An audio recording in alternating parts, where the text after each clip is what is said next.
Muy buen día a los 42 participantes que nos acompañan al arranque de este seminario web sobre aproximación a las herramientas de diagnóstico y control de la tuberculosis en ganado bovino y porcino en sistemas extensivos. Quien les habla es Marta Escalante.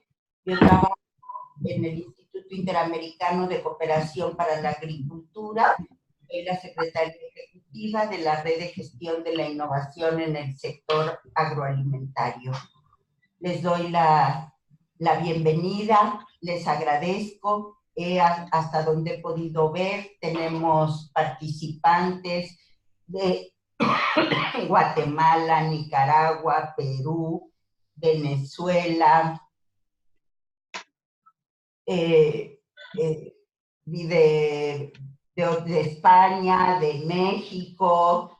Entonces sean todos ustedes bienvenidos. La agenda que tenemos para este webinario es pues una rápida presentación, porque la exposición del doctor es abreviar lo demás. La introducción a los seminarios, CIA Innovagro, la presentación del doctor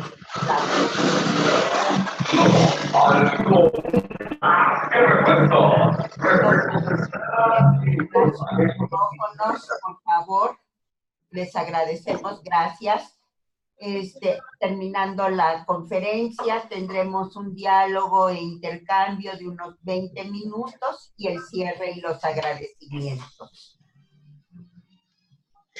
Lola, ¿tú quisieras hablar de los seminarios?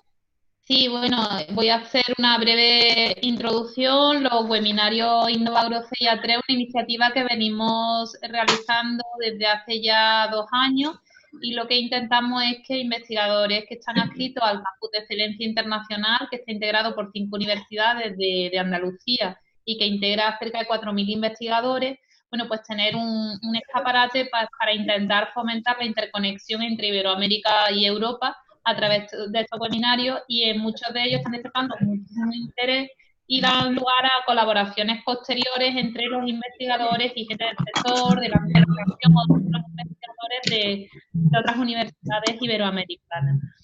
En el caso concreto de este webinario, bueno, pues no solamente tenemos el interés en que el doctor Jaime Gómez Laguna nos va a hacer una introducción sobre una línea de investigación que está haciendo y que es muy, muy novedosa, sino que además se alinea con dar difusión a un proyecto que estamos ya a punto de finalizar, que es relacionado con nuevas medidas para las técnicas de control de tuberculosis bovina en Andalucía.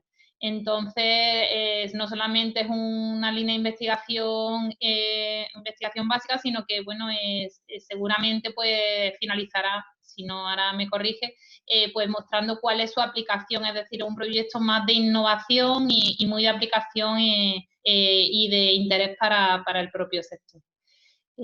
Marta, no sé si haces tú la presentación o prefieres que tú de Jaime, y ya lo dejamos hablar, que yo creo que realmente es el interés, realmente el webinario es escuchar al investigador con sus líneas.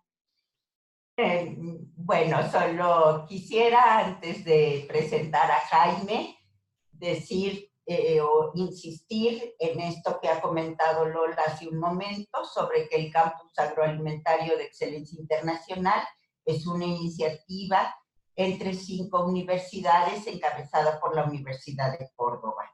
Todas estas instituciones tienen una larga trayectoria científica y ponen todo este conocimiento sobre la industria agroalimentaria a disposición de la sociedad con el objetivo principal de contribuir a su desarrollo.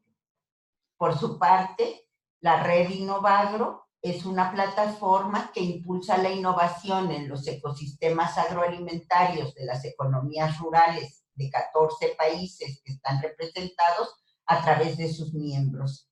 La idea de nosotros es fortalecer la productividad, la competitividad y el desarrollo sustentable desde la perspectiva económica, social y ambiental, y la red está presidida por el CIA3.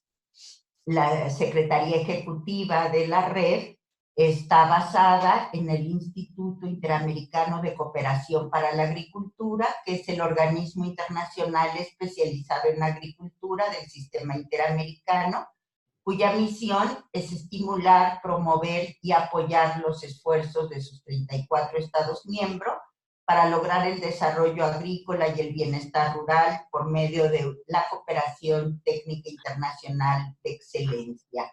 Estas tres instancias estamos de la mano para brindarles a ustedes estos seminarios.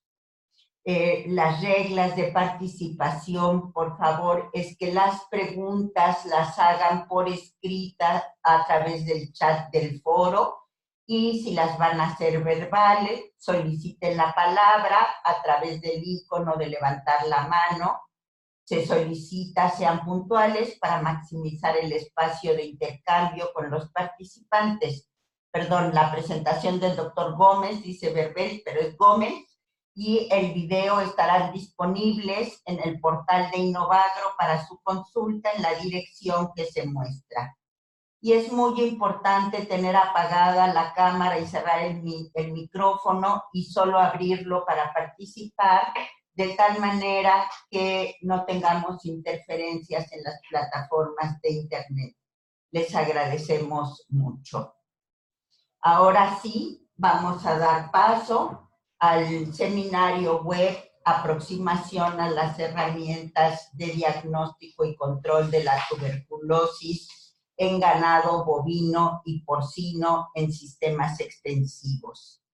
Quien nos brindará la conferencia es el doctor Jaime Gómez Laguna, quien es licenciado en veterinaria y doctor en veterinaria con mención europea y premio extraordinario de doctorado por la Universidad de Córdoba en 2004 y en 2009.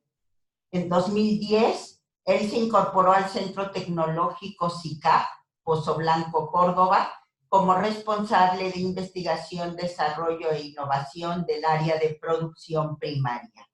Desde 2016 es contratado Ramón y Cajal de la Universidad de Córdoba, integrado dentro del grupo de investigación AGR 137 de anatomía patológica animal, mecanismos patogénicos. A lo largo de su carrera investigadora, ha coordinado como investigador principal distintos contratos de investigación y proyectos de investigación competitivos con empresas del sector privado, principalmente cooperativas y empresas ganaderas, centrados en el desarrollo y validación de distintas herramientas diagnósticas frente a la infección de microbacterias del complejo tuberculosis en animales de producción, así como en la implantación de medidas de control.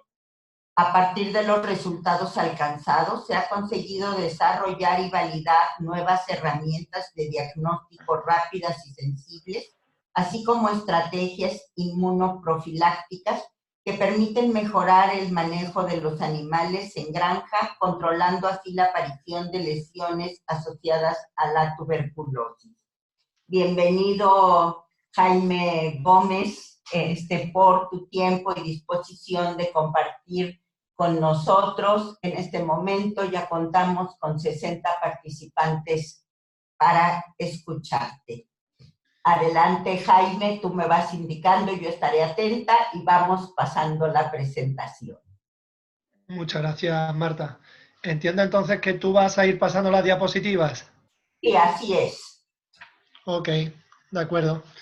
Bueno, pues muchas gracias por brindarme esta oportunidad. A lo largo de lo que es nuestra tarde aquí en España y creo que es vuestra mañana allí al otro lado del charco, pues vamos a plantear una serie de ideas relacionadas con el tema del diagnóstico y herramientas de control de la tuberculosis tanto en ganado bovino como porcino en sistemas extensivos centrados en lo que son los sistemas extensivos de aquí del suroeste de España.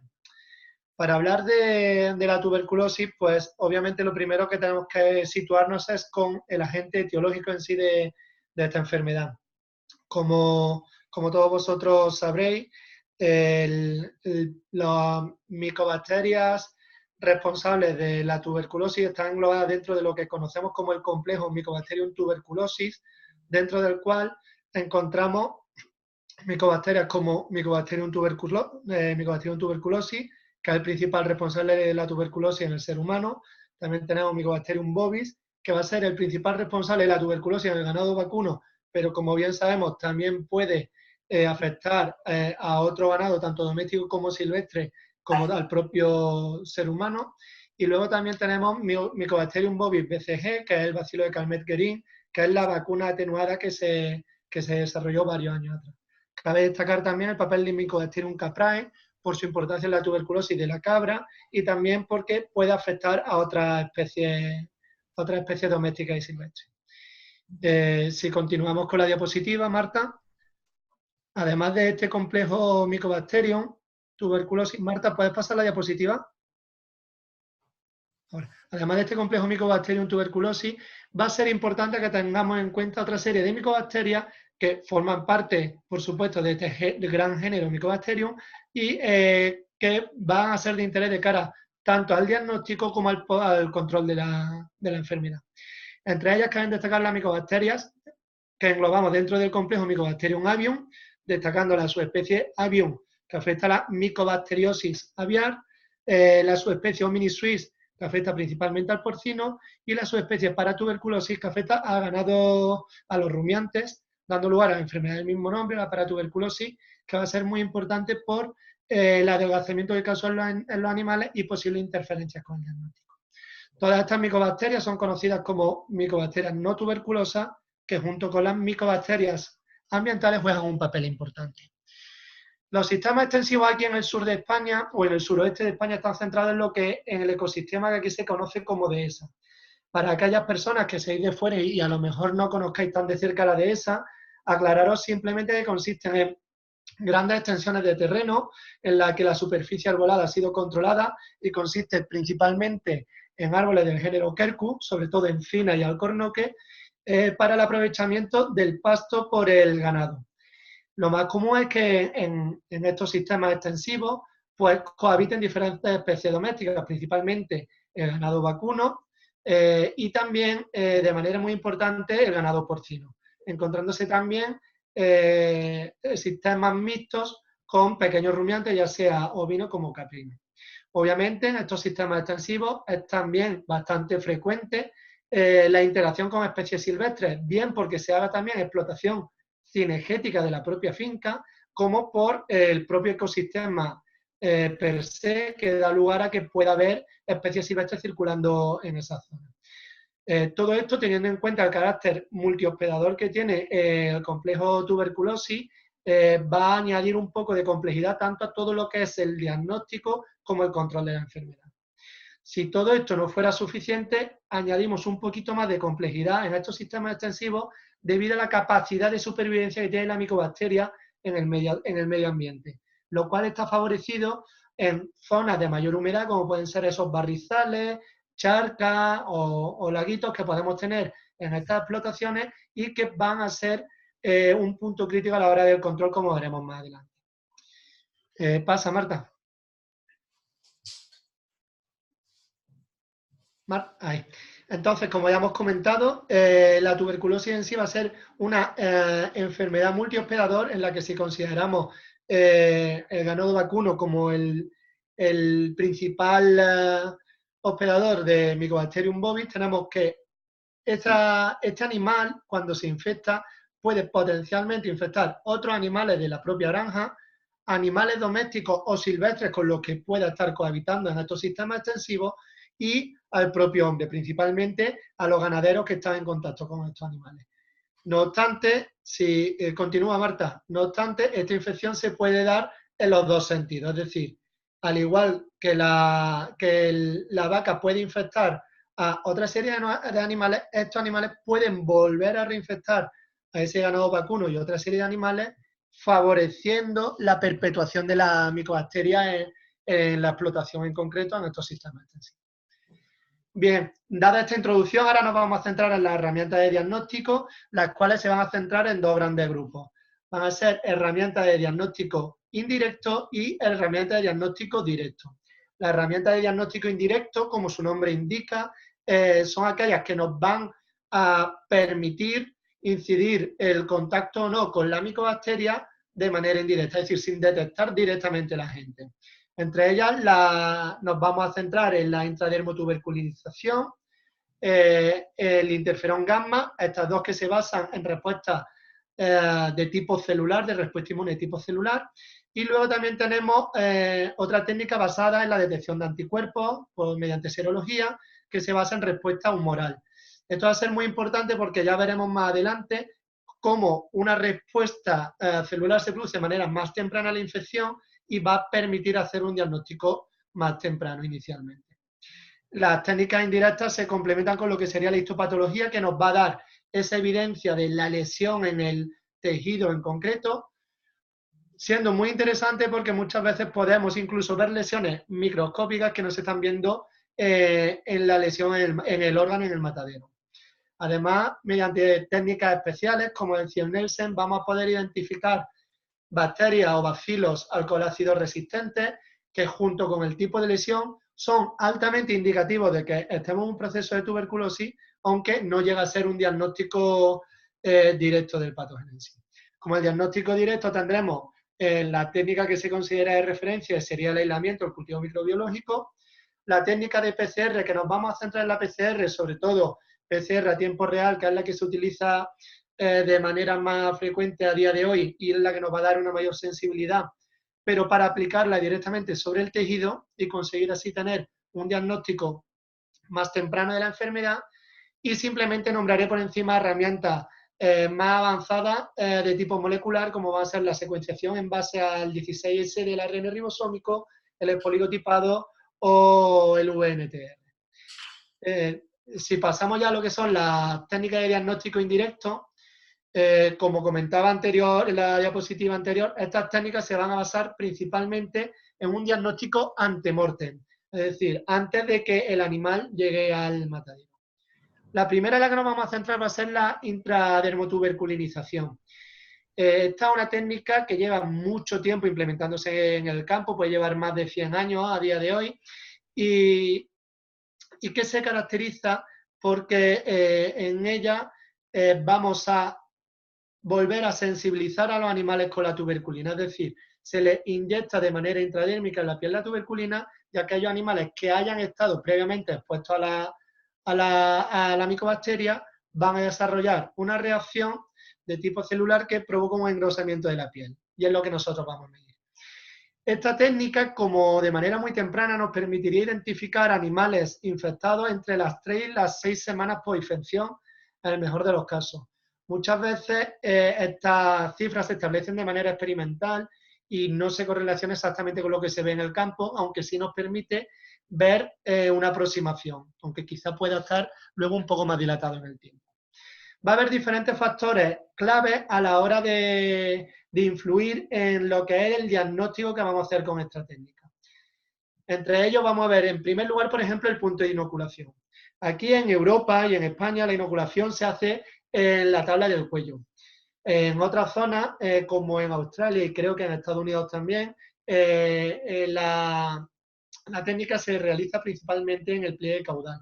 Sin embargo, la sensibilidad de cara al diagnóstico es mayor en la tabla del cuello que en el pliegue caudal, lo que hace que si vamos a utilizar esta técnica aplicándola en el pliegue caudal, tengamos que utilizar dosis más altas de la tuberculina para mitigar un poco esa falta de sensibilidad en esta zona. En la imagen que aparece ahí en la diapositiva corresponde a un estudio realizado por Casal y colaboradores en el año 2015, en el que se evaluó ya no comparando la tabla del cuello y el pliegue caudal, sino en la propia tabla del cuello, en función de si hacíamos la inoculación con la tuberculina en una zona más craneal o más caudal, cómo influía sobre la sensibilidad del diagnóstico.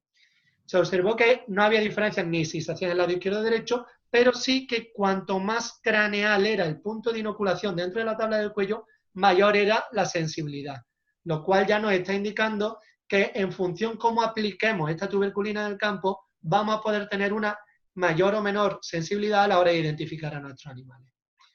Si continuamos con la diapositiva, otros puntos a tener en cuenta de interés va a ser, por ejemplo, la potencia de la tuberculina. Esto viene básicamente marcado por el fabricante de la tuberculina en sí, que son siempre laboratorios autorizados por los diferentes gobiernos, y la tuberculina tiene que tener una actividad que tiene que estar en torno a unas 20.000 unidades internacionales para dar una reacción correcta. Si esta actividad, si esta potencia de la tuberculina está por encima o por debajo de esto, nos va a dar un problema en cuanto al número de animales positivos, bien porque tengamos falsos negativos, porque tengamos falsos positivos en la técnica. Normalmente, si no hay ningún problema en el lote de fabricación, no debe de ser un problema. En esta técnica, una vez que se inocula la tuberculina, hay que volver a pasar los animales por la manga para hacer una lectura a los 3 días, a las 72 horas, ¿vale? Y vamos a considerar un animal positivo cuando esté por encima de los 4 milímetros, es decir, una vez que nosotros el primer día inyectamos, vamos a inyectar el pie de la piel.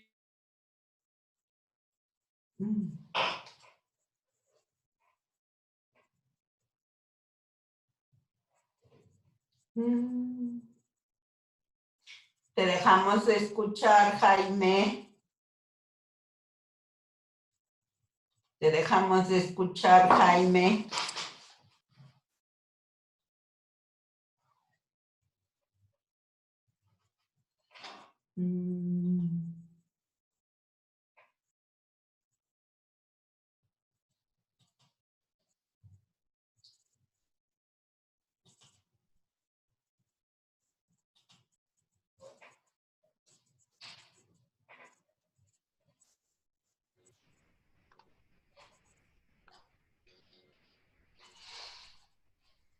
Parece a todos los participantes, si me escuchan, Jaime salió para volverse a conectar a ver si se corrige el sistema del audio desde su internet. Qué pena hacer esta pausa cuando estábamos sobre ruedas escuchándolo. Y sí que está tan interesante, apenas estamos iniciando con las herramientas.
Estamos esperando que Jaime pueda volver a entrar.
A ver, ¿se me oye ahora? Perfecto. Venga, perfecto. Bueno, vamos a ir. Volvemos. Del directo, ¿no? Ay, Raúl. Venga. Bueno, continúo por donde iba. Entonces, básicamente ya lo que comentaba era que se hacía la lectura a las 72 horas y en función del grosor de la piel, el animal, ese aumento del grosor de la piel sea de 4 milímetros. La prueba de la intra vamos a hacer de dos formas, de manera simple y de manera comparada. La que es de manera simple es la que se aplica solo a la tuberculina, la PPD bovina, que está derivada de la cepa bovina. Mientras que la comparada, ¿se me escucha o no? Sí, ¿no? Sí, se oye en interferencia alguien que debe tener el micro abierto, pero nosotros sí te escuchamos por aquí.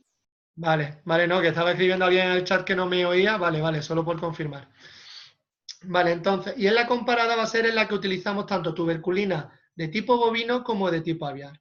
Esta, como podéis ver aquí en algunas de las imágenes que tenéis abajo, se tienen que hacer cuando son animales mayores y sí que hay espacio, pues se hace en la misma línea de la tabla del cuello, pero separadas entre sí por unos centímetros, ¿vale? Que ya vienen marcados por la normativa para poder valorarlo ahí.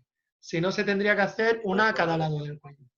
Lo interesante de esta comparada va a ser sobre todo intentar mejorar la especificidad en aquellos casos en los que podamos tener algún animal sospechoso que sea positivo por micobacterias pertenecientes a este complejo avión del que hemos hablado al principio, ¿vale? Entonces, mediante esta intradermotuberculina comparada, podríamos intentar identificar esos animales. Marta, si continuamos.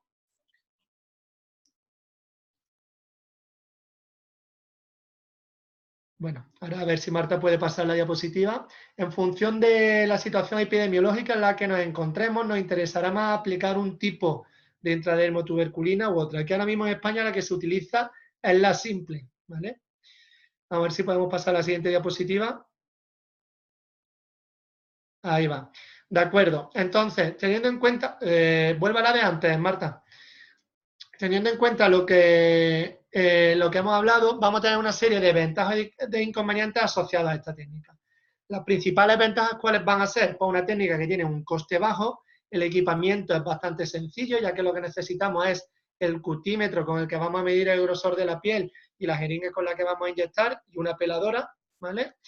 Y es una técnica que está ampliamente documentada porque se lleva utilizando más de 100 años, ¿vale?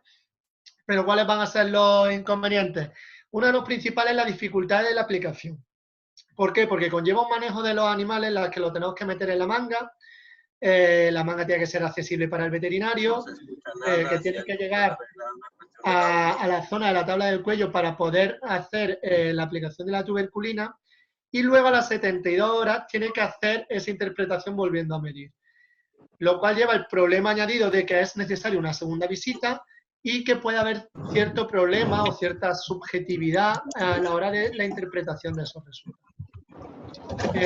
Y después, por último, la sensibilidad de esta técnica, aunque no es mala, un poco baja, está normalmente por debajo del 70%, aunque hay estudios en los que pueden llegar a tener sensibilidades de hasta cerca del 90%. Entonces, toda esta sensibilidad más baja nos da nos da lugar a que podamos tener falsos negativos en esta técnica. Si vamos a la siguiente diapositiva, vamos a tener que estos animales falsos negativos... Marta, ¿puedes pasar la diapositiva, por favor? Venga, pues entonces vamos a tener que estos animales falsos negativos lo podemos justificar o achacar a diferentes factores. Uno de los principales factores primero va a ser la respuesta inmune del propio animal que estamos analizando. Tenemos que tener en cuenta, por un lado, lo que son los animales anérgicos. Los animales anérgicos son aquellos que no responden a la prueba de la intradermotuberculinización. Normalmente se corresponden, aunque no de manera exclusiva, se corresponden con animales de mayor edad, animales que han sido sometidos a repetidas intradermotuberculinizaciones y hacen que dejen de responder a las mismas, ¿vale? Entonces, eso podría ser un potencial falso negativo que luego veremos más adelante cómo podemos intentar detectar esos animales utilizando otras técnicas. Luego también hemos visto que podemos detectar animales a partir de las 3-6 semanas posinfección. Luego tenemos una ventana de tiempo desde la infección del animal hasta que somos capaces de detectarlo, en el que no vamos a detectar el animal mediante esta técnica, mediante la intradermotuberculina. Y luego también va a ser muy importante otra serie de infecciones o estados que pueda estar sufriendo el animal que lleven a la inmunosupresión del mismo. Pueden ser, por ejemplo, infecciones de ganado vacuno por diarrea vírica bovina, o en el ganado porcino, pues, por ejemplo, por circovirus porcino tipo 2 o por el virus del PRIX, ¿vale? Todo esto va a afectar a la respuesta inmune y puede dar lugar a falsos negativos. Por otro lado, también hemos hablado antes que la tuberculina tiene que tener una serie de características como que tiene que tener la potencia adecuada y, por supuesto, tiene que estar dentro de su periodo de uso, es decir, no puede estar caducada, y la conservación, al igual que pasa con cualquier otro producto biológico, ¿de acuerdo? Luego hay factores inherentes a lo que es la técnica en sí mismo, para lo cual normalmente se hacen cursos de formación de los veterinarios, ¿vale? Para salvar la posible inexperiencia que puedan tener a la hora de aplicar la técnica. Hay que tener también en cuenta que es muy importante lo que hemos dicho antes, la sensibilidad de la técnica en función de dónde la apliquemos, ¿vale? Entonces, aunque la tabla del cuello pueda resultar poco accesible en algunos casos, hay que intentar hacerlo en esa zona, porque si nos vamos a zonas más caudales, como puede ser la espalda del animal, va a ir disminuyendo cada vez más la sensibilidad y vamos a tener falsos negativos, ¿de acuerdo? Al igual que el tiempo de lectura, hay que hacerlo según marca la normativa en esas 72 horas. Para salvar todos estos problemas de falsos negativos, toda esta baja sensibilidad, se está trabajando con diferentes antígenos en sí de la micobacteria, combinar diferentes antígenos, como los que aparecen en la diapositiva, SAT6, la CFP10 y otros, para intentar mejorar la sensibilidad de la intradermotuberculinización. No obstante, ahora mismo están todavía tienen que optimizarse más, si continuamos con la diapositiva, tienen que optimizarse más estos antígenos para poder llevarlos a cabo. Sin embargo, son muy interesantes porque tanto el ESAT, aquí está, como el ESAT6 o la CFP10 se expresan en Mycobacterium bovis, pero no se expresan en BCG. ¿Eso qué va a hacer? Que nos va a permitir desarrollar determinadas técnicas que denominamos DIVA. Esas técnicas DIVA son las que nos permiten diferenciar el animal infectado del animal que está infectado, del animal vacunado del animal que está infectado. ¿De acuerdo? Entonces, a través de antígenos como el ESAT6 o el CFP10, lo podríamos usar. No obstante, cuando utilizamos ahora mismo estos antígenos en la intradermotuberculinización, obtenemos sensibilidades por debajo a las que sacamos utilizando la tuberculina completa, la PPD bovina. Por lo que ahora mismo la elección de utilizar la PPD bovina y la optimización de estos antígenos. Pasamos a la siguiente diapositiva. Vamos a ver que también podemos tener falsos positivos. Eso es.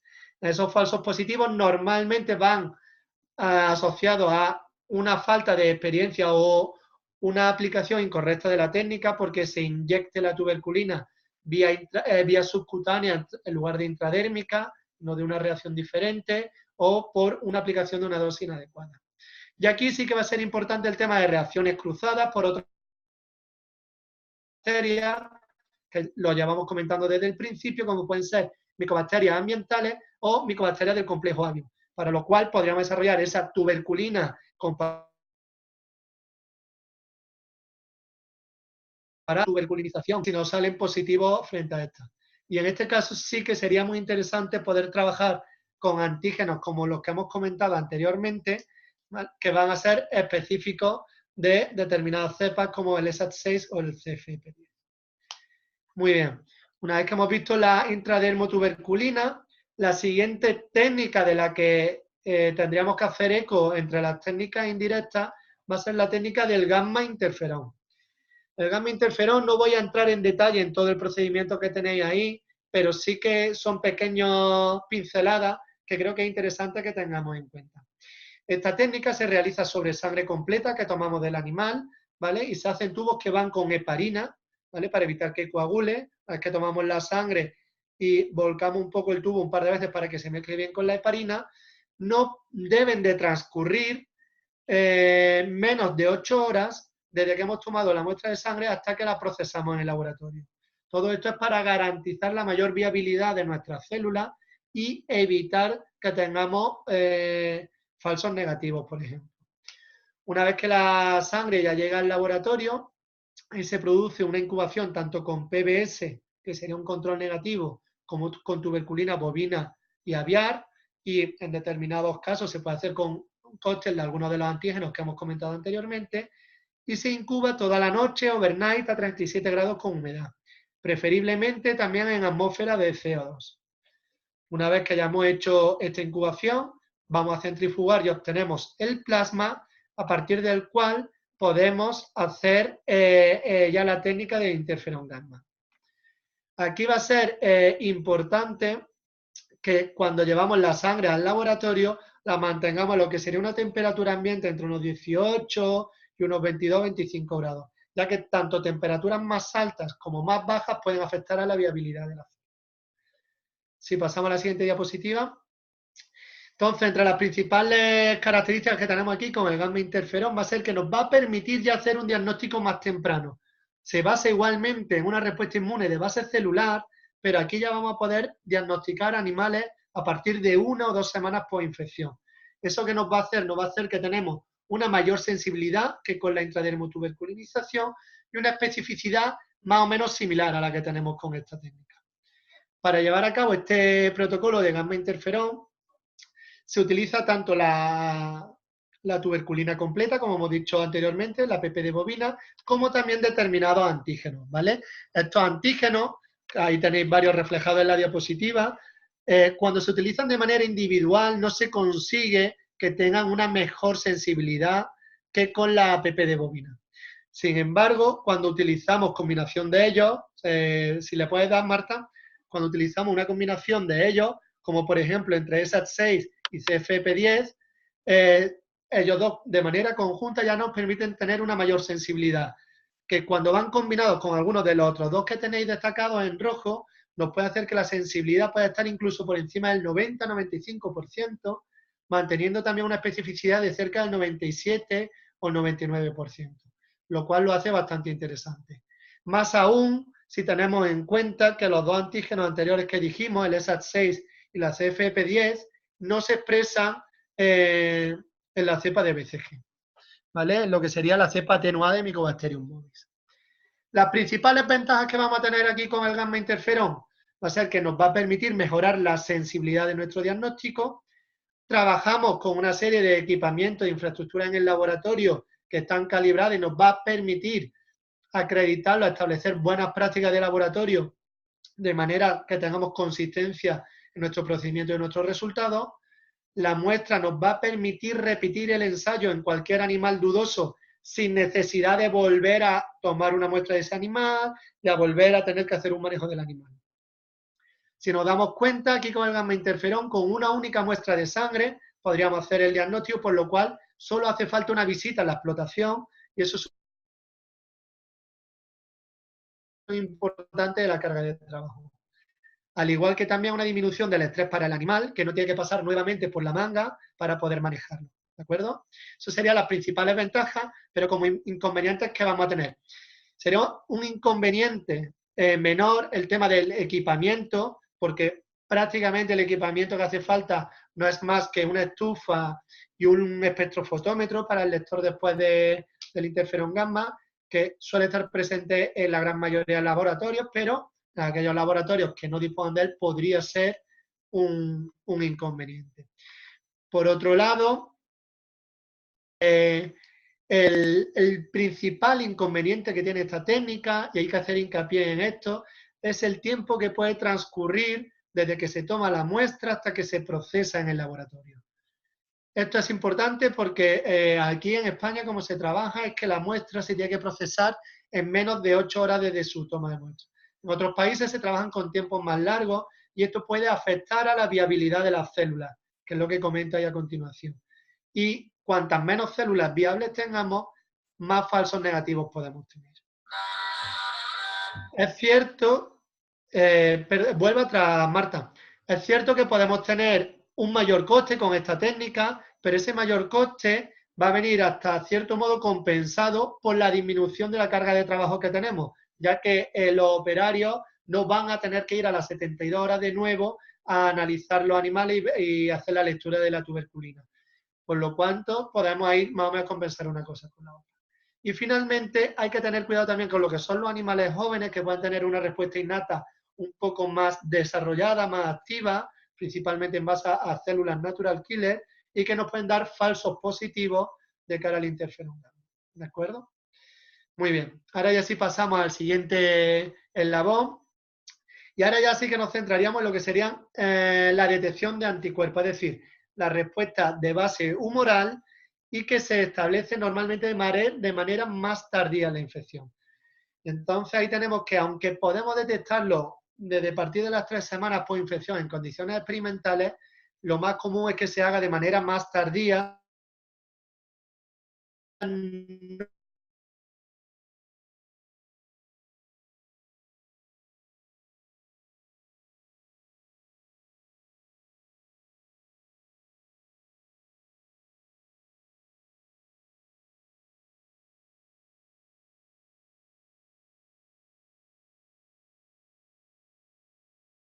Dejamos de escuchar Jaime otra vez.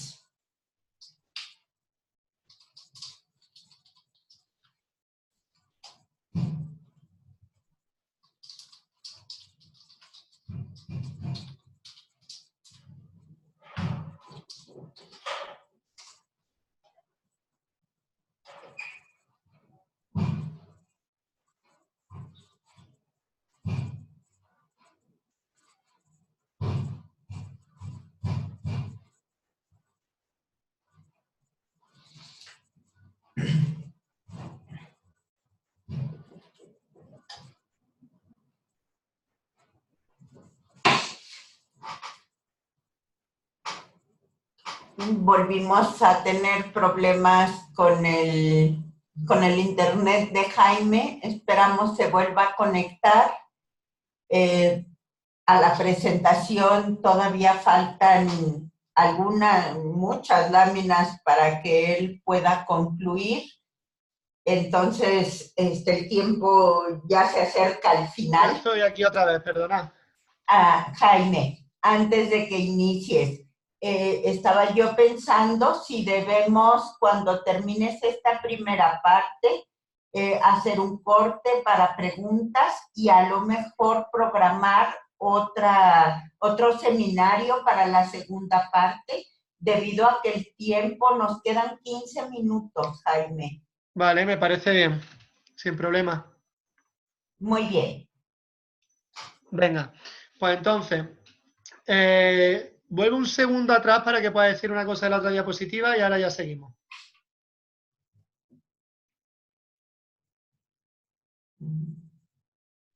Otra atrás. No, te está yendo hacia adelante, atrás.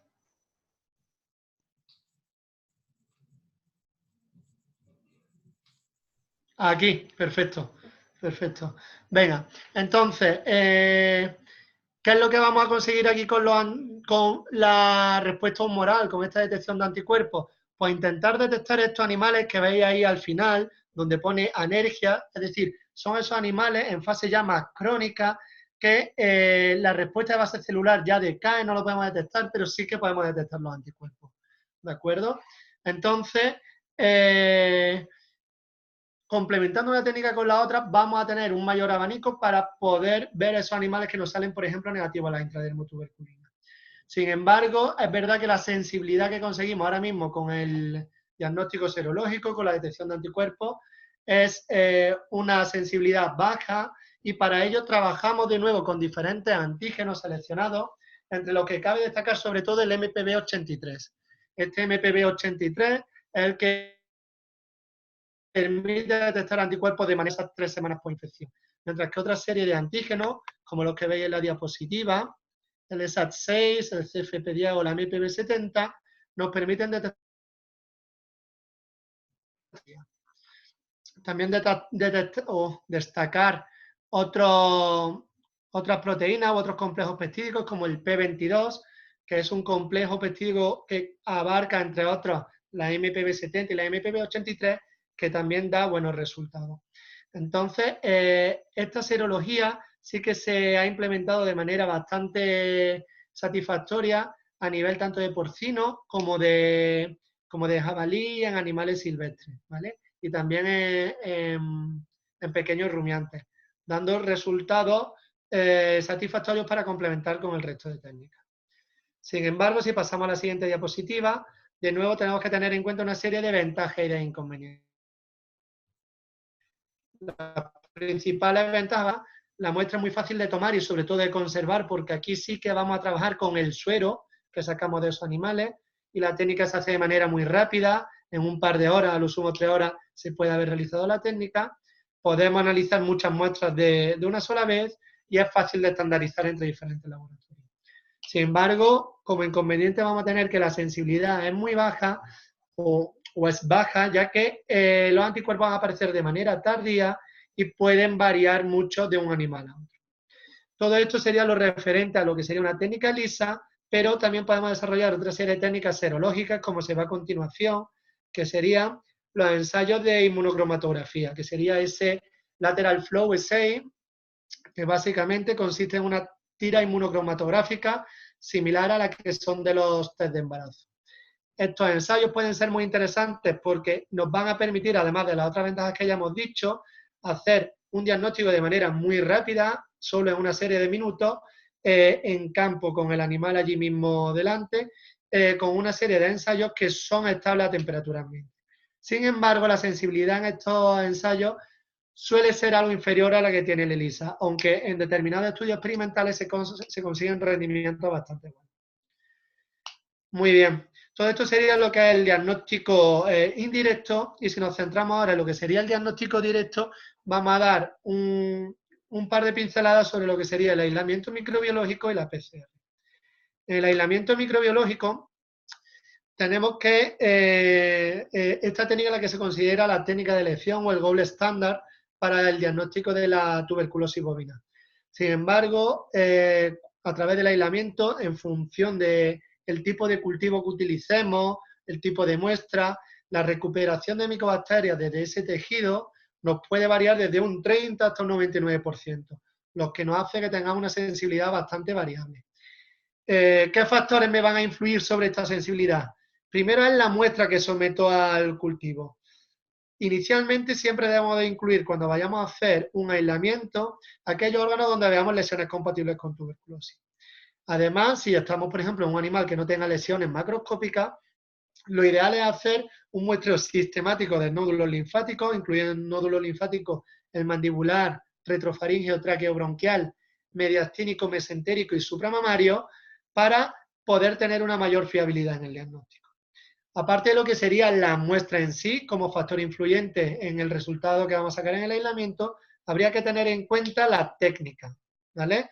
¿Por qué digo el tema de la técnica? Porque para la técnica es importante la conservación de la muestra, que la podamos mantener en refrigeración o congelación. Muy importante el protocolo de descontaminación que llevamos de esa muestra para evitar que nos puedan crecer otra serie de microorganismos no tuberculosos.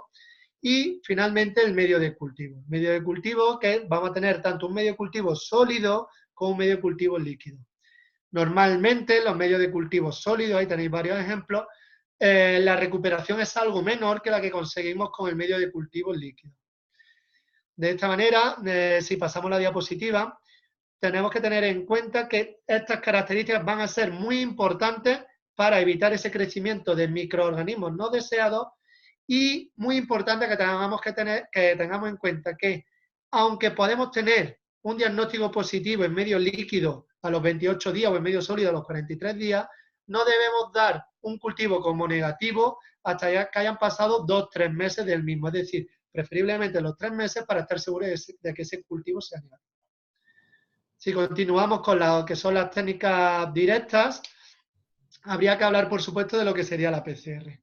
La técnica de PCR ha ganado mucho interés en los últimos años para poder hacer un diagnóstico directo a partir de lo que sería el tejido. ¿Por qué? Porque si nos damos cuenta de lo que hemos estado hablando del cultivo, uno de los principales hándicaps que tiene, de los principales inconvenientes, es el largo periodo de tiempo desde que se toma la muestra hasta que se puede tener un diagnóstico.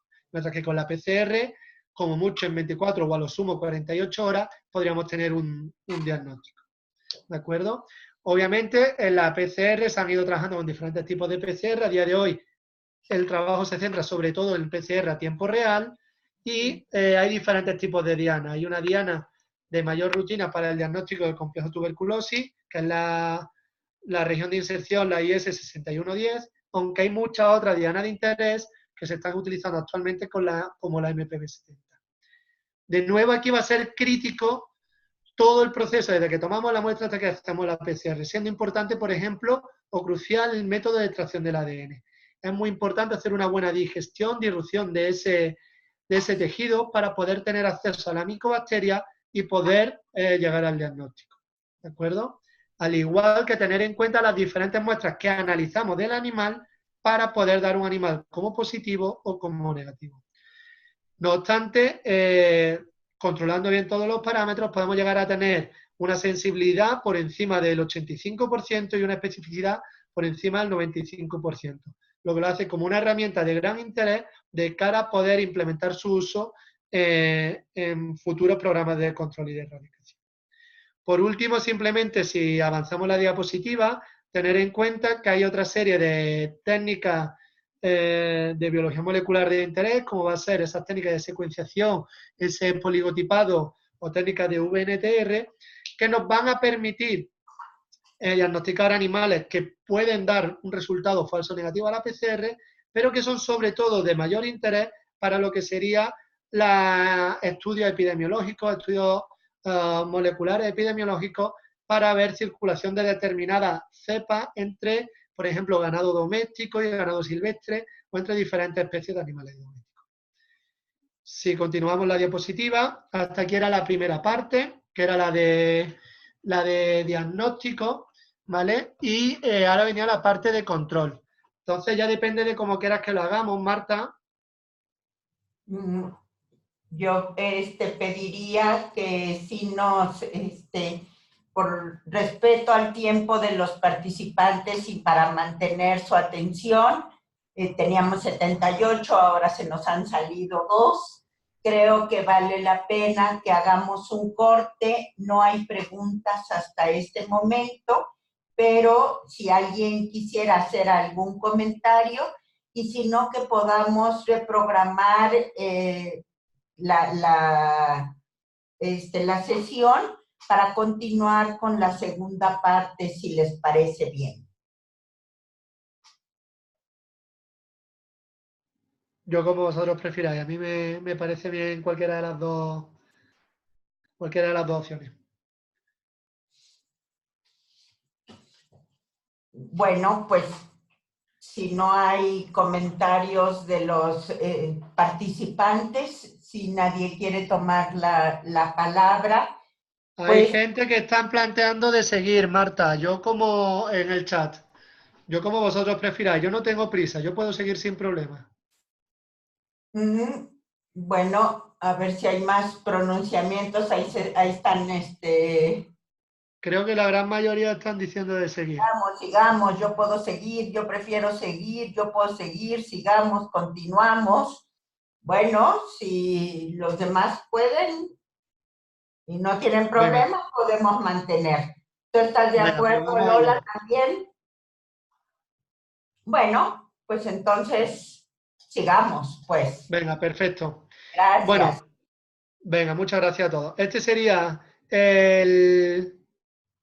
el primer bloque de diagnóstico y ahora nos centramos en la parte que sería control.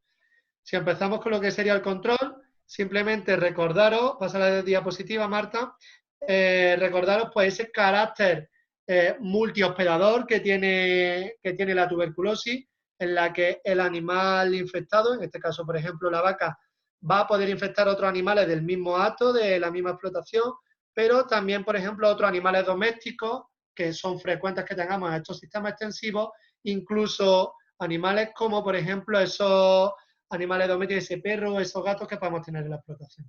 Además de la fauna silvestre, que va a jugar un papel muy importante en el control y en el mantenimiento de la tuberculosis en este ecosistema. Seguimos a la siguiente diapositiva.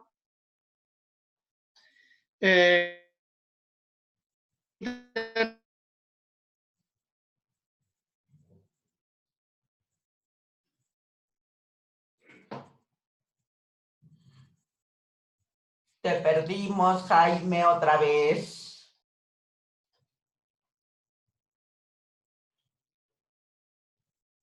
Te perdimos, Jaime.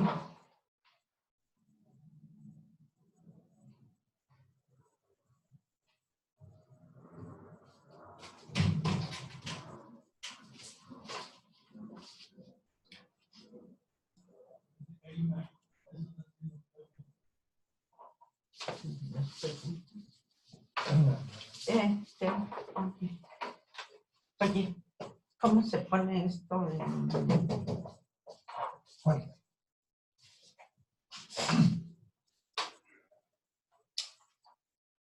Ponerlo de otra forma, aquí en barrita.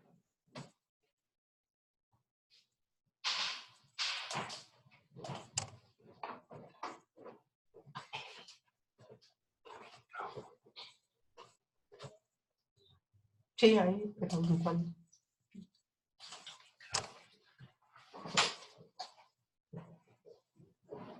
Regreso. Una presentación.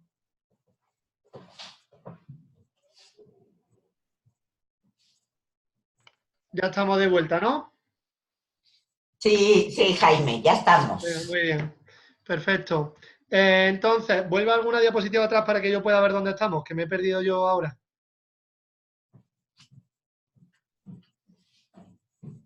¿No? Aquí, perfecto. Muy bien. En la siguiente. Entonces, pues como comentaban, estos sistemas en extensivo va a ser muy importante esa interacción, tanto entre diferentes animales domésticos como silvestres. Entonces, ahí tenéis imágenes de fototrampeo cogidas dentro del proyecto InnoTuber, en la que vemos exactamente en la misma zona cómo tenemos esa vaca de carne y cómo luego, poco después, otro día, aparece ahí una oveja, luego más tarde aparece también un perro, y por la noche está captado ahí como un jabalí, está pasando por la valla de un lado hacia otro, lo cual pone de manifiesto el potencial contacto entre las diferentes especies, tanto de manera directa como de manera indirecta. Si pasamos a la siguiente diapositiva, aquí esta es otra imagen en la que veis, esta es nuestra área, ¿vale? Esto es Andalucía, los diferentes círculos van indicando explotaciones en las que ha habido problemas con lesiones asociadas a tuberculosis en el matadero. Y vemos como todas esas explotaciones están distribuidas en zonas próximas a parques naturales o parques nacionales, donde hay un contacto estrecho con fauna silvestre, ya sea tanto jabalí como ciervo. De esta manera, cuando hablemos del control, en la siguiente diapositiva, tenemos que el control lo vamos a centrar en tres grandes pilares. Dos grandes bloques, que van a ser la inmunoprofilaxis y la bioseguridad, y un tercer bloque que sería el manejo. Si nos centramos en la inmunoprofilaxis, que va a ser el primero del que vamos a hablar, ¿puedes pasar, Marta? La inmunoprofilaxis la tenemos que entender aquí dentro de dos aspectos. Uno va a ser la vacunación frente a la propia micobacteria, frente a Mycobacterium bovis, con todas las posibilidades que hay dentro del programa, que no son muchas o ninguna, pero ahora las explicaré. Y luego la vacunación frente a otra serie de patógenos de interés, patógenos inmunosupresores, de los que hemos hablado inicialmente, y que pueden influir en ese diagnóstico, como puede ser una diarrea vírica, en el caso de vacuno, circovirus porcino, tipo 2 en el caso de cerdo, o los parásitos. Cuando nos centramos en lo que es la vacunación frente al Mycobacterium bovis, esta enfermedad es una enfermedad de declaración obligatoria, y como tal, aquí dentro del programa de erradicación y control que existe en España, no se pueden vacunar a los animales que están dentro del programa de control y de erradicación. No obstante, de manera experimental, si pasamos a la siguiente diapositiva, sí que se trabaja con una vacuna basada básicamente en la BCG, la cepa atenuada de M. bovis, para ver la protección potencial que puede originar tanto en ganado vacuno como en ganado porcino. En ganado vacuno, el principal problema y por lo que no se puede emplear en estos programas de control y de erradicación es para que nos permita diferenciar lo que es un animal vacunado de un animal infectado, lo que son ese diagnóstico DIVA del que hemos hablado antes. Para ello, no cambio esto aquí, para ello se trabaja en esta técnica que hemos visto antes, el interferón gamma, y fijaros que cuando cogemos animales que han sido vacunados, vacas que han sido vacunadas con BCG, y las sometemos a la prueba del interferón, estimulando las células con la tuberculina bovina, con la PPD bovina, tenemos que cerca del 80% de los animales vacunados nos van a dar un resultado positivo. Es decir, vamos a tener ahí interferencia. Sin embargo, cuando estimulamos en lugar de con la tuberculina bovina, con antígenos específicos que además no están presentes en esta cepa, en la BCG, como es la ESAT6 o la CFP10, tenemos que ahí vamos a tener un 0% de animales positivos. Es decir, ningún animal vacunado da un resultado positivo. Y lo mismo pasa con otros antígenos que están en estudio, que también pueden ser de interés para diferenciar lo que es el animal vacunado frente al infectado. De esta manera, estas herramientas podrían permitir potencialmente algún tipo de aplicación futura. No obstante, estos son solo resultados preliminares y para que esto se pueda aplicar en el campo, tienen que pasar muchas validaciones previas, ya que está en pleno programa de control y de erradicación. Si pasamos a la siguiente diapositiva, ahora tenemos el caso del porcino. El caso del porcino, aquí en España, no está incluido dentro de lo que es el programa de control y de erradicación. Eso facilitaría que sí se pudieran tomar determinadas medidas de inmunoprofilaxis, siempre en consenso y en colaboración con la administración, ¿de acuerdo? Entonces hay diferentes estudios a nivel experimental, los que se han probado, más que en porcino directamente, se han probado más en jabalíes, ¿vale? Y se han probado tanto la vacuna atenuada de M. bovis, el bacilo de Calmette-Guérin, la BCG, como otro tipo de vacuna basada en una inactivación de M. bovis por calor. Estos candidatos vacunales han sido capaces, cuando se han aplicado en jabalíes y luego han sido sometidos a una infección con la micobacteria, han sido capaces de disminuir la carga bacteriana y de disminuir la lesión y el número de órganos afectados, la generalización. Esto se ve tanto si se administra la vacuna vía intramuscular como vía oral. Pero lo que es más interesante es que si se administra por vía oral, hay una interferencia muy baja o prácticamente nula con lo que son las herramientas de diagnóstico ante mortem, lo cual podría permitir también diferenciar potencialmente un animal vacunado de un animal infectado. No obstante, de nuevo, todo esto está hecho principalmente en condiciones de experimentación, siendo necesario llevar a cabo ensayos piloto en condiciones de campo para poder validar estos candidatos. Si pasamos al siguiente paso, hemos hablado que además del interés que puede tener la inmunoprofilaxis con el agente en sí directamente, también va a ser muy importante el papel que puedan tener otros patógenos inmunosupresores, como en el caso del porcino pueden ser circovirus porcino o el virus del PIRS. En nuestro caso, llevamos a cabo un estudio en cerdo en extensivo para ver un poco la circulación inicial que había de estos patógenos. Y si veis en la tabla, veis cómo hay una circulación muy elevada de circovirus porcino, siendo todas las granjas positivas y más del 95% de los animales presentando anticuerpos, lo cual indica que hay mucha circulación del patógeno y exposición al mismo, ya que eran animales que no habían sido vacunados previamente frente a este patógeno. De esta manera, esto pone de relieve, si pasamos al siguiente paso, el interés en implementar un programa vacunal sobre agentes con cierto carácter inmunosupresor, como podría ser el circovirus porcino tipo 2. Si pasamos a la siguiente diapositiva, en esta línea, y de nuevo trabajando con animales silvestres, con jabalíes, se ha llevado a cabo un estudio en el que se ha comparado dos grupos en una zona con una alta prevalencia de tuberculosis y un grupo de jabalíes se vacunaron frente a circovirus porcino tipo 2 y el otro no. Como podéis ver en esa imagen, vemos como el grupo vacunado disminuye de manera significativa tanto la generalización de la tuberculosis, es decir, que estén afectados varios órganos a la vez, como un score, una puntuación que se dio para la intensidad de tuberculosis, asociándose eso a un mayor título de anticuerpos de circovirus, lo cual, de nuevo, pone de relieve la utilidad de llevar a cabo este tipo de medidas. No obstante, o además de esto, si pasamos a la siguiente diapositiva, hay que tener en cuenta que en el caso del porcino, estas lesiones tuberculosas, esta linfadenitis que se produce, tiene un carácter multietiológico. Eso quiere decir que aunque puede estar implicada la tuberculosis o las micobacterias, no siempre vamos a encontrar micobacterias y además podemos encontrar otra serie de agentes. En este estudio que llevamos a cabo desde nuestro grupo de investigación, tenemos representados los principales grupos bacterianos asociados a la linfadenitis en el cerdo en extensivo. Y vemos como, además de las micobacterias, hay un número importante de casos afectados por corinebacterias y por estreptococos. De esta manera, si pasamos a la siguiente diapositiva, lo que nosotros nos planteamos en un estudio que llevamos a cabo varios años atrás fue desarrollar autovacunas frente a estos microorganismos no tuberculosos y ver cómo disminuía la incidencia de decomisos de lesiones en el matadero y decomisos totales, ya que tenemos que tener en cuenta que los criterios de decomiso, cuando el proceso está generalizado, aquí en España se tiene que decomisar toda la canal del animal y no puede ir a consumo.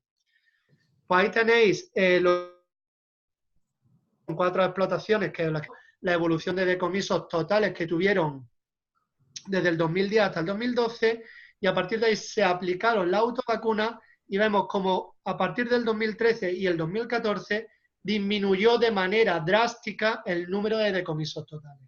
Si continuamos con la diapositiva, vemos que esto de nuevo pone de relieve el interés de aplicar estas estrategias no solo frente a la micobacteria en sí, sino también frente a otros patógenos de interés relacionados con el proceso. Muy bien. Si continuamos, aquí lo que tenéis es, a modo de resumen, muy breve, aquí no me voy a extender, es la repercusión económica que esto tenía.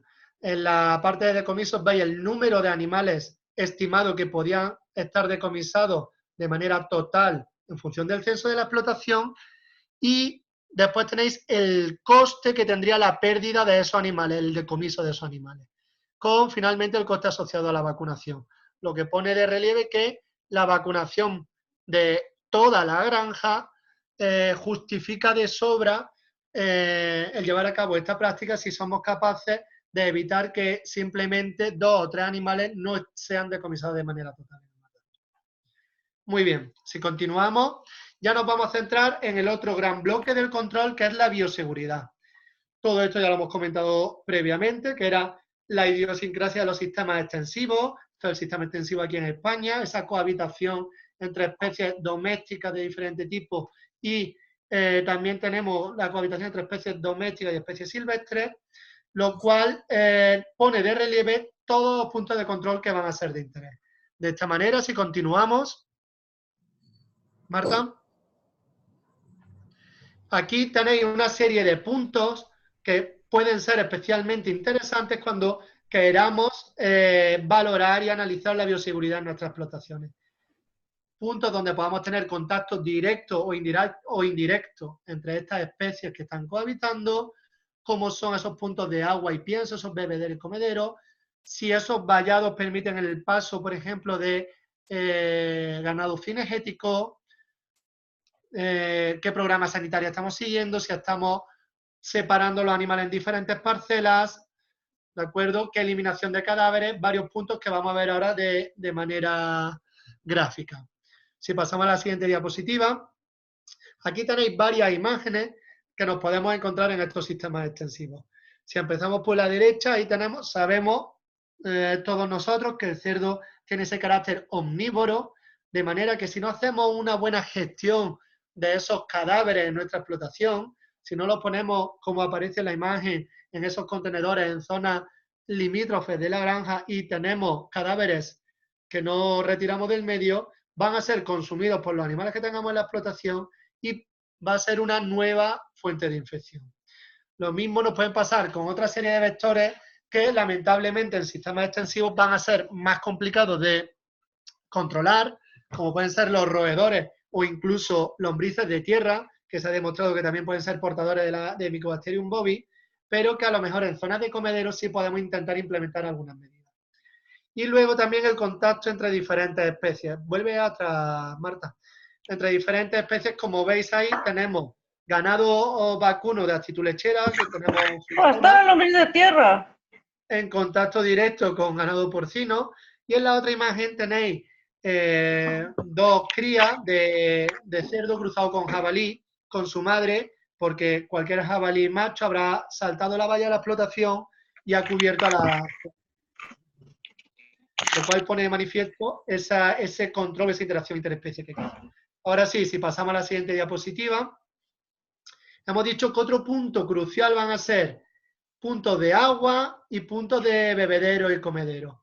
Sabemos, si nos fijamos en la imagen de la izquierda, que las micobacterias pueden sobrevivir en el medio durante mucho tiempo. De hecho, ahí vemos cómo en una zona donde se estuvo analizando muestras de barro, donde había zonas cinegéticas positivas a Mycobacterium, Mycobacterium tuberculosis complejo, vemos que más del 50% de las muestras de barro fueron positivas por PCR al DNA de las micobacterias y en torno al 9% muestras de agua, lo que pone de relieve la importancia del control de estos puntos para evitar la infección indirecta de los animales. De esta manera, puntos como bebederos rotos o bebederos a los que pueden ser accesibles tanto para diferentes especies, porcino como vacuno, como especies cinegéticas, hay que controlarlo. Si pasamos a la siguiente diapositiva, ¿qué podemos hacer? Pues podemos desde implementar comederos selectivos, como el que tenéis ahí en la imagen, poder crear algún tipo de cerramiento de los bebederos y evitar que puedan acceder diferentes especies, o también crear también, por ejemplo, o renovar bebederos que sean más fácilmente desinfectables, ¿vale? Y se puedan desinfectar de manera más eficaz y no tengamos de esta manera problemas de contaminaciones con micobacterias. Al igual que todos estos bebederos, si continuamos con las medidas a tener en cuenta en la siguiente diapositiva, vamos a ver que el tema del vallado es fundamental. Esto lo hemos hablado antes. Fijaros como aquí en la parte de la izquierda tenéis una imagen de un estudio que se realizó por el IREC, aquí en Castilla-La Mancha, el grupo que dirige Cristian Gortázar, y en el que desarrollaron una serie de vallados selectivos que permitía, por un lado, el paso del ganado cinegético a determinadas pozas, mientras que a otra serie de lagos o de puntos de agua solo podía acceder el ganado doméstico, mediante una activación de un cepillo, como veis ahí en las imágenes. Esto consiguió disminuir de manera importante la incidencia de nuevos casos de tuberculosis en esta explotación. Con lo cual el vallado perimetral y vallado selectivo de puntos de agua va a ser muy importante a la hora del control de la tuberculosis. Si continuamos, esto es un poco más lo mismo, no me voy a extender para no dilatar, simplemente son imágenes que hemos obtenido en nuestro proyecto de InnoTuber. Sí, continuamos. Finalmente, en el manejo, solo quiero destacar una estrategia que se está usando en diferentes especies, no solo en vacuno o en porcino, sino también en especies silvestres, en ganado caprino, que consiste en estrategias de alimentación para fortalecer la respuesta inmune de los animales. Eso se consigue mediante una suplementación con vitamina D3, ¿vale? Esa forma, la 25-hidroxivitamina D3 sería la forma activa de interés, así como también suplementación con calcio o con potencial inmunomoduladores, que puedan llevar probióticos, prebióticos y demás. Ahí tenéis un ejemplo de una suplementación en ganado silvestre, en el que vemos cómo los animales suplementados disminuye de manera marcada las lesiones asociadas a tuberculosis y la generación de la misma, lo que pone de manifiesto el interés que puede tener esta aproximación. No obstante, también se ha descrito recientemente que esta suplementación, por ejemplo, con vitamina D3 en ganado caprino, no consigue disminuir las lesiones y además induce un fallo renal en los animales, con lo cual hay que tener mucho cuidado a la hora de optimizar qué pautas de alimentación se dan y sobre qué especies se pueden o no aplicar. Muy bien, si ya continuamos, esto son herramientas que pueden ser de interés, que están en internet y pueden ser de interés para cualquiera de los asistentes. Esto aquí a nivel de la Junta de Andalucía hay una encuesta de bioseguridad para explotaciones porcinas que pueden ser muy interesantes de cara al control de la tuberculosis, y también hay una guía práctica de bioseguridad para vacuno de carne en el Ministerio de España. Abajo del todo de la diapositiva tenéis los enlaces para poder acceder a ellos. Si continuamos, vemos que en esta encuesta de bioseguridad se hace una serie de puntuaciones en base a una serie de características, como puede ser el vallado. Continuamos con la diapositiva, o como puede ser el vallado, como puede ser la gestión de cadáveres o el personal, y en base a eso nos va a establecer una serie de pautas a seguir. No obstante, en la bioseguridad, sí, continúa, Marta. Esto es simplemente otra encuesta que hay a nivel de internet que está disponible para quien quiera consultarla. Si continuamos, en bioseguridad va a ser importante que tengáis en cuenta todos aquellos que quieran aplicar un plan de bioseguridad que tiene que ser siempre personalizado para cada explotación, que ese plan tiene que ser dinámico, es decir, tiene que renovarse continuamente, y tenemos que ser realistas, porque aplicamos una bioseguridad, no vamos a conseguir eliminar de golpe y porrazo el problema, pero sí que vamos a intentar o vamos a poder conseguir mitigarlo, ¿de acuerdo? Y normalmente es una responsabilidad de todas las explotaciones, es decir, conseguir un programa de bioseguridad de una única explotación, cuando está rodeada de otra serie de explotaciones que no toman medidas, no nos sirve prácticamente de nada, por lo que es fundamental el compromiso y la formación de todas las personas involucradas. Ya para acabar, aquí os presento unas pinceladas de un proyecto de bioseguridad que se llevó con las instituciones que veis abajo de la diapositiva. CICAP, que era el centro tecnológico donde yo estuve trabajando previamente, y esos dos institutos, Bisabet y el IREC, junto con la cooperativa ganadera COVAP, en la que se aplicaron una serie de medidas de bioseguridad que aparecen ahí reflejadas en la diapositiva. Y si continuamos, Marta, vemos cómo tras aplicar esa medida de bioseguridad, había explotaciones que la adoptaron de manera más estricta y otros que fueron un poco más laxos o directamente no adoptaron ningún tipo de medida. Pues fijaros cómo todas aquellas personas o todas aquellas explotaciones en las que se había seguido ese plan de bioseguridad planteado en su totalidad o en gran parte, consiguen o bien mejorar su calificación, pasar a ser una explotación de tipo T3, es decir, que no tiene tuberculosis, la calificación T3. Si continuamos con la diapositiva, vemos que estas medidas de bioseguridad que se implementaron, sus costes eran variables, podrían variar entre 200 euros, porque eran simplemente a lo mejor cambiar algún tipo de bebedero, hasta casi 12.000 euros, que pueden conllevar cambios de vallado que son más caros, pero el coste promedio no llegaba a los 3.000 euros, unos 2.500 euros aproximadamente. Lo cual pone de relieve que es algo bastante factible. Muy bien, y ya en la siguiente diapositiva lo que tenéis es el proyecto que comentó inicialmente Lola, el proyecto InnoTuber, que es un proyecto en el que hemos estado trabajando en los últimos 2 años y en el que estamos trabajando tanto en el desarrollo de nuevas herramientas diagnósticas, principalmente centradas en conseguir un diagnóstico más temprano de esa tuberculosis en ganado bovino y poder identificar animales con mayor sensibilidad y antes en el tiempo, ¿de acuerdo? Y también llevamos a cabo una serie de evaluación, como no, de esa interfaz entre los animales domésticos y la fauna silvestre, evaluando también modelos epidemiológicos de la enfermedad. Ahí veis todas las instituciones que participan en este proyecto, que está financiado con fondos de la Unión Europea a través de la Junta de Andalucía. Si pasamos a la siguiente diapositiva, este es el principal objetivo que veis del proyecto, que es evaluar nuevas técnicas innovadoras, ¿vale?, de la tuberculosis para mejorar los programas de lucha. Seguimos con la siguiente diapositiva. Y estos son todos los puntos de trabajo con los que hemos hablado, que se están trabajando. Actualmente, actualmente lo que se pretende es, con toda la información generada del proyecto, crear una serie de consejos, de pautas de actuación o de protocolos para mejorar todos estos sistemas de control y de lucha de tuberculosis en ganado bovino. Si seguimos a la siguiente diapositiva, va a ser importante finalmente que tengamos en cuenta que toda esta gestión del diagnóstico y del control de la tuberculosis es un programa y es un problema que tenemos que asumir desde el concepto de One Health, de una sola salud, ya que va a estar afectado desde todo lo que sería nuestra ganadería, todo lo que sería el diagnóstico y todo lo que sería después la salud pública. Entonces tenemos que asumirlo como un concepto de todo y de todos los eslabones. Y creo, si no me equivoco, que esto era todo. Es que muchas gracias a todos y quedo a la espera de vuestras consultas o preguntas.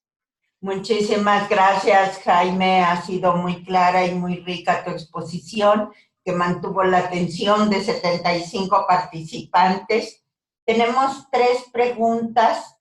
Una de Rolando Villatoro, que dice que cuántas semanas tarda el proceso de diagnóstico en el cultivo de laboratorio, pero no sé si quiera profundizar con alguna. ¿Quieres contestar o te doy las 3? No, voy contestando una a una mejor, para no mezclarla. Muy bien. El cultivo, cuando hablamos de cultivo, ese cultivo microbiológico, tenemos que tener en cuenta que va a depender si estamos utilizando medios sólidos o medios líquidos.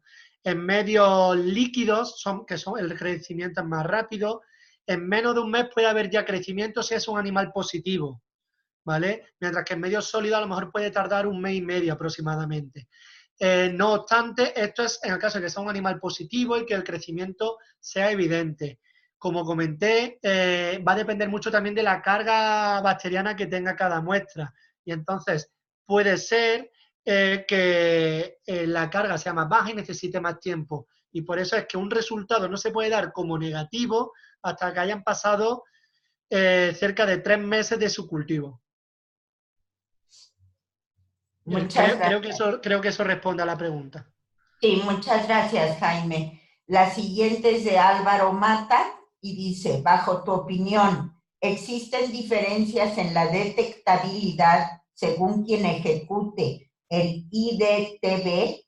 Porque según tengo entendido, Andalucía es de las pocas comunidades donde siguen ejecutándose por veterinarios privados y no por la administración. Vale. Bueno, vamos a ver. Indudablemente la intradermotuberculinización tiene un factor humano importante. Eso es así. Y que sería ideal que el personal que lo administrase fuese del gobierno, de la Junta de Andalucía. Estoy totalmente de acuerdo por el tema de evitar cualquier tipo de error, digamos, subjetivo.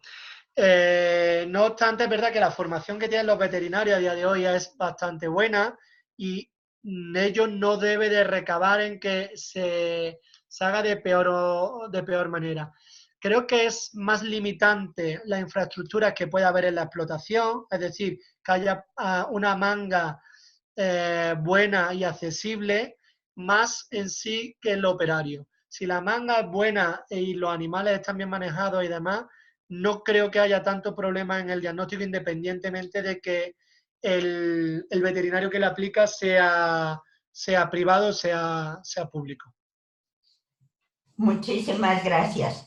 Por último, Leonel Salas Juárez pregunta si la enfermedad está presente en los 5 continentes. Hasta donde yo sé, sí. Sí, está presente, vamos, en Europa está, en América también, en África también. En Oceanía sé que Australia no tiene, pero no sé información sobre el resto, pero creo que sí que tiene que haber. Y en Asia también, yo diría que sí.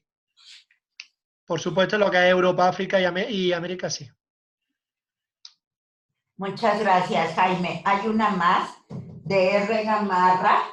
Hay otras dos. ¿Qué tan probable es el contagio de bovinos o porcinos si ambas especies están en una sola crianza tipo familiar?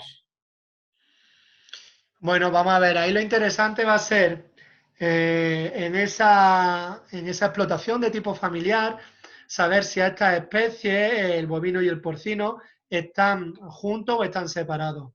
Si están en una explotación familiar pero están en zonas totalmente independientes, va a existir un riesgo y es el riesgo asociado principalmente al personal que esté trabajando con el animal en la granja y pueda portar la micobacteria de un sitio a otro, o si se está compartiendo equipos como puedan ser jeringas o cualquier otro tipo de utensilio sanitario o ganadero. En cuanto a posibles, si es posible, no puedo dar una cifra como tal, porque va a depender mucho de la carga, de cómo sea el contacto y muchos factores que influyen, pero sí que sería posible. De hecho, se ha demostrado en estudios de, de epidemiología molecular que la misma micobacteria, el mismo espoligotipo, se puede identificar tanto en muestras de bovino como en muestras de porcino, lo que pone de manifiesto esa infección por la misma micobacteria entre las dos especies. Gracias, Jaime. María Arias te pregunta. Bueno, primero te felicita. Enhorabuena y muchas gracias. Y pregunta, si tantas ventajas tiene el gamma interferón, a mi parecer por encima de la IDTB, ¿por qué se sigue usando la IDTB? Pues vamos a ver, esto quizás sea un tema más, más político, creo yo, pero yo voy a dar mi punto de vista. La intradermotuberculinización se sigue utilizando porque es la técnica que se ha usado históricamente, hay mucha información respecto a ello y tiene un valor muy importante porque la especificidad que tiene es muy elevada. Es verdad que su sensibilidad es menor que la que tiene el interferón gamma, pero a día de hoy se asocia un mayor coste al gamma interferón y de hecho, por ejemplo, en determinados sitios solo se puede hacer bajo petición por el propio ganadero y en determinadas circunstancias epidemiológicas que lo contemplen, si no, no lo permiten. Yo creo que es un tema más probablemente económico que otra. No obstante, sería interesante cuando hablamos de las técnicas de diagnóstico en tuberculosis, no pensar en que una sustituya a otra. Muchas veces tenemos que pensar más en un factor sumatorio, porque es una enfermedad muy compleja desde el punto de vista de su inmunopatogenia y de su respuesta inmune y de toda su ecología que lleva alrededor, sobre todo en sistemas extensivos. Y entonces sí que sería interesante poder aplicarla, pero de manera conjunta. Tanto el gamma interferón como la intradermotuberculinización. Y eso sí permitiría mejorar más lo que son los niveles de sensibilidad y especificidad de cara al control. Muchas gracias, Jaime. Yo creo que por ahí va la pregunta de María Arias. Por último, porque ya son las 11 de la mañana para nosotros y las 6, ¿no? Para ti. Para mí son las 6, sí, pero yo no tengo problema, ¿eh? Yo puedo seguir respondiendo de momento. Bueno, tenemos una pregunta de José Rodas y Sí. sobre si están trabajando con animales cinegéticos para el control de la enfermedad. Ok. Bueno, sí y no. Es decir, si se está trabajando, yo personalmente no, ¿vale? Pero yo estoy centrado, mi trabajo se centra más en animales domésticos y en especies domésticas, pero sí que hay varios grupos, varios de ellos he puesto información, imágenes aquí en la presentación, que están trabajando en especies cinegéticas, como por ejemplo son esos grupos en los que he puesto que están haciendo vacunaciones en jabalíes con circovirus porcino tipo 2, o que están haciendo suplementación en la alimentación con vitamina D3 para mejorar el estatus inmune de los animales, o incluso también esa vacuna inactivada por calor de Mycobacterium bovis, que se ha utilizado, hay varios estudios que se ha utilizado en jabalíes y que funciona bastante bien. Entonces, de hecho, hay varios grupos de este tipo que están trabajando de manera muy estrecha con la administración para ir haciendo cada vez más controles. Pero bueno, se sigue trabajando sobre ello y hay que seguir trabajando sobre ello. Muchas gracias, Jaime. Si quieres poner tu video para que te veamos, que ya no tenemos que ver la presentación, sería bueno. Y pregunta Rocío Álvaro Garduño: ¿cuánto tiempo debe transcurrir entre una intradermotuberculinización y otra? ¿Y cuál es la vigencia del diagnóstico y por qué? Me sale que el vídeo me lo habéis detenido alguien, Marta. Dice, el hospedador lo detuvo. Muy bien, ahora lo vamos a reactivar entonces. ¿Ya lo has activado? No, todavía no, pero ahora si quieres ve contestando y lo reactivamos. Vale, perfecto. Pues entre una intradermotuberculinización y otra depende en función de si te salen o no animales positivos. Entonces, en función de la calificación que tenga la explotación. Eso te lo va a ir marcando la normativa. Ahora mismo, y dependerá un poco, no sé si estamos hablando de España o de Latinoamérica, pero en función de si estamos hablando de un sitio u otro, aunque puedan seguir normativas similares, igual tienen peculiaridades diferentes.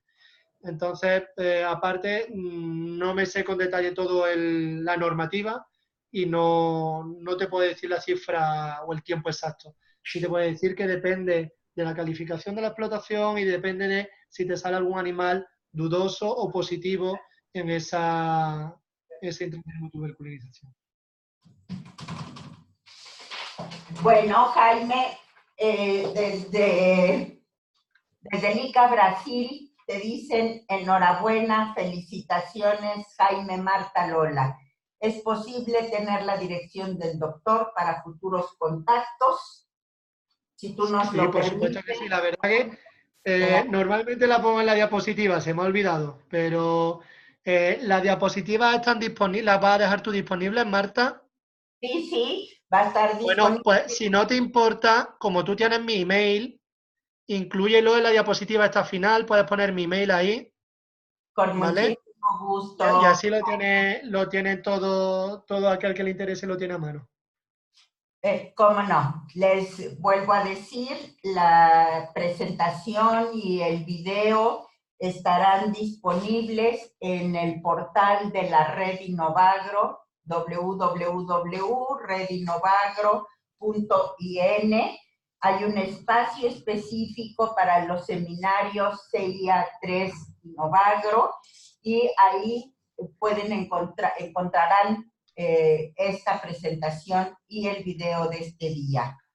Les agradecemos, Lola, Jaime y yo, su presencia en este seminario sobre aproximación a las herramientas de diagnóstico y control de la tuberculosis en ganado bovino y porcino en sistemas extensivos, en las que el doctor Jaime Gómez Laguna hizo una presentación de las principales herramientas de diagnóstico directo e indirecto de la tuberculosis en el ganado bovino y en el ganado porcino, profundizando en los resultados obtenidos en las investigaciones llevadas a cabo por el propio grupo de investigación del ponente, así como por otros grupos de investigación. En la segunda parte de la ponencia se orientó a presentar estrategias de interés en el control de esta enfermedad, en la que las estrategias de bioseguridad juegan un papel crucial, especialmente en los sistemas extensivos, así como otras aproximaciones de interés en el ganado porcino, teniendo en cuenta el carácter multietiológico que pueden presentar este proceso. Ahí vemos al doctor Jaime Laguna, a quien le agradecemos los que nos hemos mantenido hasta este momento, que somos 68. Ahí está Lola. Muchas gracias a los participantes que estuvieron presentes y de tan diferentes países. Nosotros los estaremos comunicando de un siguiente seminario web CIA 3 y Novagro. Muy buenos días en América, muy buenas tardes. Bueno, y en América del Sur ya también son tardes y casi noches en España.